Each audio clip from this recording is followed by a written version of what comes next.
দেশের সব খবর দেখতে চোখ রাখুন এসটিভি নিউজে। আপনারা দেখছেন এসটিভি।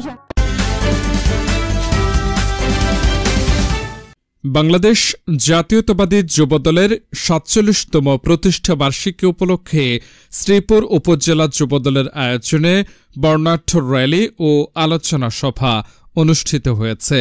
বুধবার বিকালে উপজেলার শ্রীপুর সরকারি এমসি পাইলট মাধ্যমিক বিদ্যালয়ের সামনে থেকে বর্ণাঢ্য র্যালি বের হয়ে শহরের বিভিন্ন গুরুত্বপূর্ণ সড়ক প্রদক্ষিণ শেষে উপজেলা পরিষদ চত্বরের সামনে আলোচনা সভায় মিলিত হয়।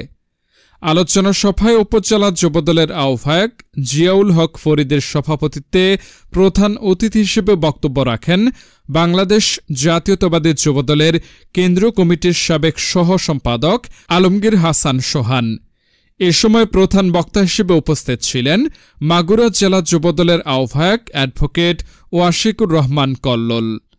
বিশেষ অতিথি হিসেবে উপস্থিত ছিলেন উপজেলা যুবদলের সদস্য সচিব জোয়ারদার শাহ আলম তুফান, উপজেলা বিএনপির সাবেক সাধারণ সম্পাদক খন্দকার আব্বাস উদ্দিন, মুন্সির রেজাউল ইসলাম, মাগুরা জেলা যুবদলের সদস্য সচিব ফিরোজ আহমেদ, শ্রীপুর উপজেলা বিএনপির সাবেক সাংগঠনিক সম্পাদক খন্দকার খলিলুর রহমান, উপজেলা ছাত্রদলের সদস্য সচিব হেমায়েত প্রমুখ। সিনিয়র যুগ্ম আহ্বায়ক শফিকুল ইসলাম শফিকের সঞ্চালনায় উপজেলা বিএনপি, যুবদল, স্বেচ্ছাসেবক দল, ছাত্রদল সহ অঙ্গ সংগঠনের নেতৃবৃন্দরা র্যালিতে অংশ নেন। Shakib Khan, STV news, Magura.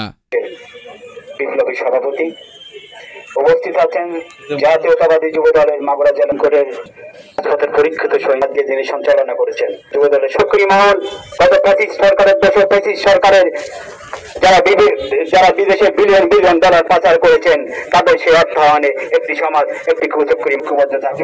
এই সত্য আমাদের ধানের শীষ তার যুবদলের ৪৭তম প্রতিষ্ঠা বার্ষিকী উপলক্ষে উপস্থিত হয়েছেন যে র্যালি